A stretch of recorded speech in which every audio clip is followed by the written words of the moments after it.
Assalamualaikum warahmatullahi wabarakatuh. Bismillahirrahmanirrahim. Alhamdulillahirabbil alamin. Allahumma shalli wa sallim wa barik ala sayyidina Muhammadin al-Fatih lima ughliq wal khatim lima sabaq wa nasiril haqqi bil haqq wal hadi ila siratikal mustaqim wa ala alihi wa sahbihi haqqa qadrihi wa miqdaril adil. Baik, langsung saja kita lanjutkan pengajian kitab Al-Burdah pada pertemuan kemarin. Kita masuk pada pasal 5, yaitu mengenalkan tentang mukjizat Rasulullah SAW. Ja'at li da'watihil asjaru sajidatan tamsi ilaihi ala sakin bila qadam. Pohon-pohon datang dengan sujud karena panggilan Nabi SAW, berjalan di atas betisnya yang tanpa kaki. Annama satrot lima katabat furu'uha min badi'il khatti fil laqawi. Seolah pohon-pohon itu membuat garis-garis indah, sedangkan ranting-rantingnya pun melukis sebuah kaligrafi indah sepanjang jalan raya. Mislul ghamamati an-nasa rasa'iratun takihi harrawati sifil hajiri hamid. Sebagaimana awan yang selalu berkeliling kemanapun Nabi SAW pergi, ia menjaga dan melindungi beliau SAW dari panasnya matahari yang menyengat. Ini kalau Rasulullah berada misalnya di tengah padang pasir, itu selalu ada awan yang melindungi beliau sehingga tidak kepanasan. Aqsamtu bil qamaril munsyaqi anna lahu min qalbihi nisbatan mabruhatal qasam. Aku bersumpah demi Allah yang telah menjadikan bulan terbelah menjadi dua, suatu gambaran bahwa hati beliau Rasulullah SAW telah diisi dengan kebaikan. Di antara mujizat Rasulullah yaitu bisa membelah bulan menjadi dua. Ini karena permintaan orang-orang kafir yang ingin bukti bahwa Nabi Muhammad itu betul-betul utusannya Allah. Wa ma hawal gharu min khairin wa min karami wa kullu tarfin minal kufari anwami.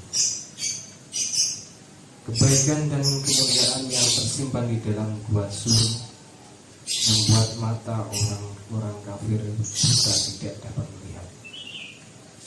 Fasidiku fil ghari wasiddi lam yariman wa hum yaquluna ma fil ghari min aram.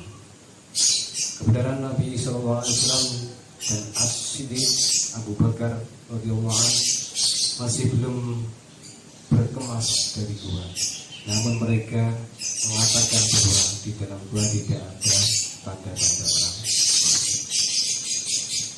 Rasulullah sembunyi di dalam gua bersama sahabatnya Abu Bakar As-Siddiq. Tapi ketika itu orang kafir mengejar dan berhenti di depan gua itu dan mengira gua itu kosong, tidak ada yang masuk di dalamnya. Karena apalagi Allah melindungi Nabi Muhammad dan Abu Bakar di dalamnya itu dengan adanya itu sarang laba-laba yang ada burungnya, sarang laba-laba yang masih utuh, sehingga dianggapkan itu memang tempat yang gak pernah dimasukin. Dundul hamama wa dundul ankabu ta'ala khairil bariyah dalam tansuji walam tahu. Orang-orang kafir mengira bahwa merpati yang bersarang dan laba-laba yang merangkai rumah di mulut gua itu tidak melindungi makhluk mulia Nabi Muhammad SAW. Si Allah melindunginya melalui merpati itu dan sarang laba-laba. Wiqayatullahi adnat an mutu'afatin ngadduru'i wa an alim minal utum. Perlindungan Allah jauh lebih menjamin dan lebih kuat daripada baju-baju besi yang terlapis-lapis dan lebih kuat daripada benteng yang tinggi. Nah ini seharusnya menjadi pelajaran bagi kita, bahwasanya sebaik-baik pelindung itu hanyalah Allah Subhanahu wa Ta'ala. Maka kita senantiasa harus ucapkan hasbunallah wa ni'mal wakil. Cukuplah Allah untuk kami sebaik-baik pelindung. Itu memang harus ditanamkan dalam keyakinan kita, di kita. Kalau bisa lafalkan keyakinan kita untuk berpikir hasbunallah wa ni'mal wakil, hasbunallah wa ni'mal wakil, hasbunallah wa ni'mal wakil. Sehingga kita karena yakinnya kita benar-benar berdiri demi Allah Subhanahu wa Ta'ala. Meskipun kalau suatu ketika itu di luar nalar yang terjadi, seperti bilang Allah, seperti Rasulullah dan Abu Bakar Siddiq ketika di dalam gua. Masa manid dahru raimau wastajartu bihi ila waniltu jiwaratun lam yurami. Tiadalah aku terasa sempit karena masa dan tiadalah terasa teraniaya jika aku meminta perlindungannya. Bahkan aku terasa memperoleh perlindungan darinya Allah tanpa teraniaya sedikit pun. Kalau kita berlindung kepada Allah, insya Allah tidak pernah akan merasakan kekecewaan. Kalau kita berlindung kepada selain Allah, ya kita bisa juga tidak selamat dan bisa akhirnya kecewa atau mungkin mendapatkan hal yang buruk, bahkan bisa membahayakan diri kita sendiri. Walal tamastu kinadaraini min yadi ilas talam naga min khairi mustalam. Tiada kumohon kebahagiaan dunia dan akhirat darinya, melainkan ku terima embun pemberiannya, yaitu pemberian Allah sebaik-baik pemberian, sebaik-baik pemberian. Jadi Allah itu sangat maha pemurah sekali. Kita ini yang kurang tahu diri, kita ini kurang teliti terhadap apa yang telah diberikan kepada Allah banyak, sehingga kita sering tidak bersyukur, sering lupa atas karunia yang telah diberikan oleh Allah kepada kita.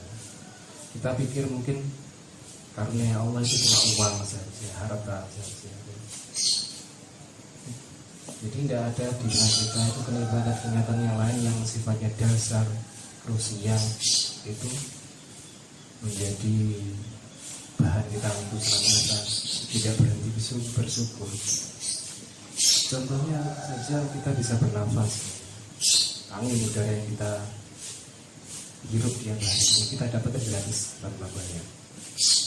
Bayangkan kalau kita harus bayar seperti ketika orang sakit di rumah sakit yang membutuhkan oksigen gitu ya, berapa ribu, berapa juta gitu ya, harus kita bayarkan. Atau mungkin pelibatan yang lain, pelibatan kita punya kesempatan untuk melakukan kebaikan, itu juga karunia rezeki dari Allah SWT. Jadi perlu kita harus mensyukuri sesuatu hal-hal yang sifatnya mendasar itu yang selama ini kita tidak menganggapnya itu sebagai karunia atau pemberian dari Allah SWT. Lalu kiril wahya min ru'yahu inna lahu qalban idana masil ainani lam yanami. Janganlah engkau ingkari wahyu yang diperolehnya, walaupun dari mimpinya. Kata beliau sallallahu alaihi wasallam, memiliki hati yang selalu berjaga walaupun kedua matanya telah tidur. Kita enggak dibolehkan dalam masalah kita mengingkari wahyu-wahyu Al-Quran, apa yang disampaikan Allah melalui perantara malaikat Jibril yang disampaikan kepada Nabi Muhammad. Jangan kita menduga-duga hal yang tidak benar atau mungkin meragukan Al-Quran. Kita harus benar-benar meyakini Al-Quran itu adalah wahyu Allah SWT. fadakina bulugin min nubuwatihi falaysa yunkaru fihi halu muhtali. Hal itu ketika beliau SAW telah terangkat menjadi nabi, maka tiada satu wahyu pun diingkari, walaupun didapat dari mimpi. Jadi wahyu itu turunnya itu dengan berbagai macam cara. Langsung didatangkan oleh Nabi Jibril, berhadapan-hadapan dengan Nabi Jibril, melalui mimpi, disampaikan dalam syair dan sebagainya. Namun itu semuanya adalah sebarang dari Allah Subhanahu wa Ta'ala. Tabarakallahu ma wahyun bi muktasabin wala nabiyyun ala ghaibin bi muttahami. Maha suci Allah, tiada satu wahyu pun yang dibuat-buat, dan tiada satu berita gembira gaib pun, tidak ada satu berita gaib pun dari Nabi yang direka-reka.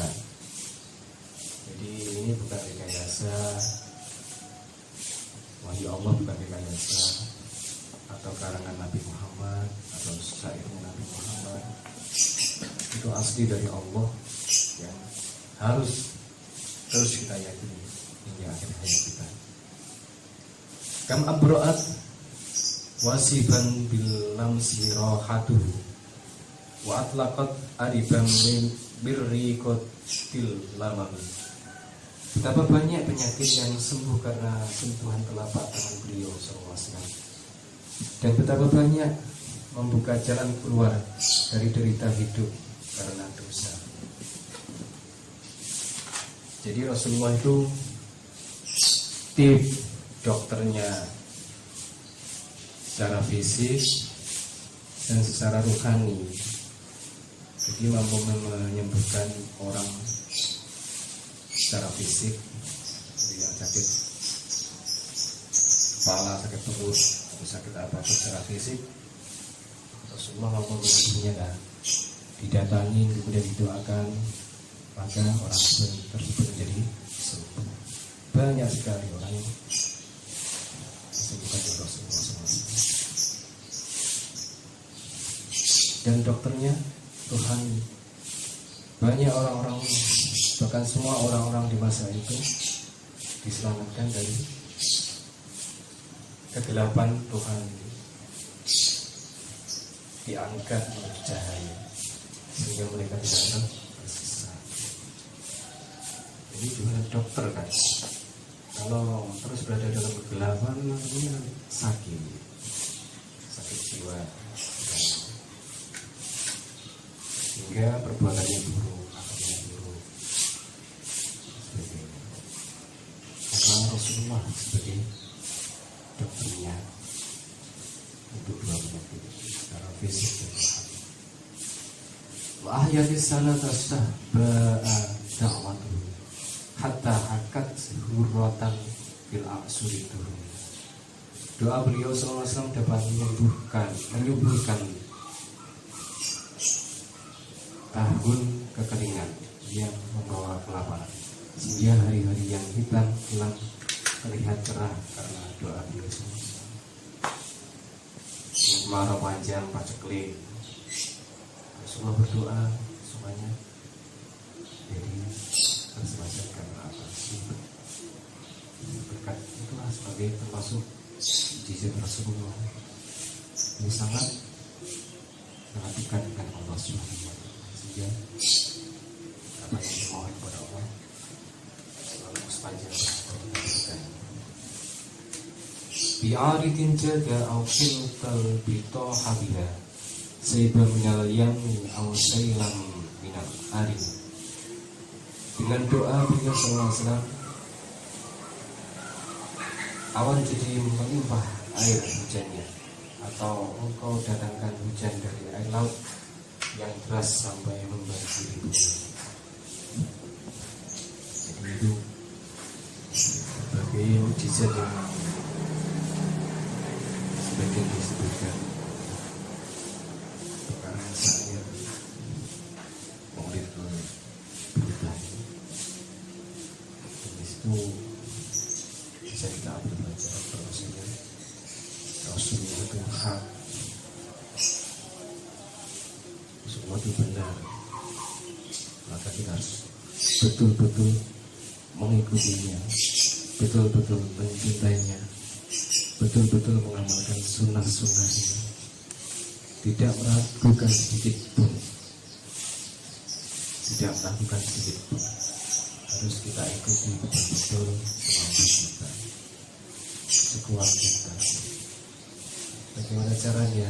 Ya, kita harus banyak belajar tentang beliau. Dari mana? Ya dari sejarah nubuwah, dari hadis-hadis Rasulullah SAW, dari kitab-kitab hadis. Di mana? Ya di majelis-majelis taklim seperti ini, di pondok pesantren, di madrasah. Itu adalah bukti kita meyakini Rasulullah itu hak, bukti bahwasanya kita mencintai Rasulullah, mempercayai wahyunya Allah Subhanahu wa Ta'ala. Maka kita harus sadar itu dan terus mempertahankan kesadaran kita hingga akhir hayat. Demikian pengajian pada pagi hari ini, semoga bermanfaat untuk saya pribadi dan kita semuanya. Wallahu a'lam bishawab. Ihdinas siratal mustaqim. Assalamualaikum warahmatullahi wabarakatuh.